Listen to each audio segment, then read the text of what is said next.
Nagsimula sa hindi kita kilala hanggang sa nauwi sa mahal kita. Parang kailan lang pa-scroll-scroll ka pa sa social media, lalo na pag boring ka.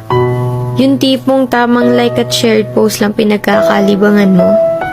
Wala ka naman sanang planong pumasok sa relasyon, pero biglang isang iglap may dumating sa buhay mo para mahalin ka. At sa hindi inaasahan, nahuhulog ka na rin sa kanya. Hanggang isang araw, yung akala mo magiging mag-isa, pero hindi pala, kasi may taong tatanggap sa'yo ng buo. Ang sarap nga naman magmahal pag mas mahal ka. Ang sarap makontento pag mas kontento sa'yo. Hahanap ka pa ba ng iba kung sobra-sobra na siya? Kaya nga sana wala na lang niloloko para wala na lang nasasaktan.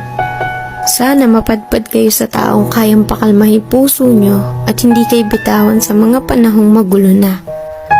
Kasi sa totoo lang, iba yung saya pag nasa tamang tao ka na. Yung tipong kahit hindi mo siya palaging kasama o nakikita, alam mo hindi niya magagawang ipagpalit ka sa iba. Kasi una pa lang, ikaw lang talaga nag-iisa sa buhay niya.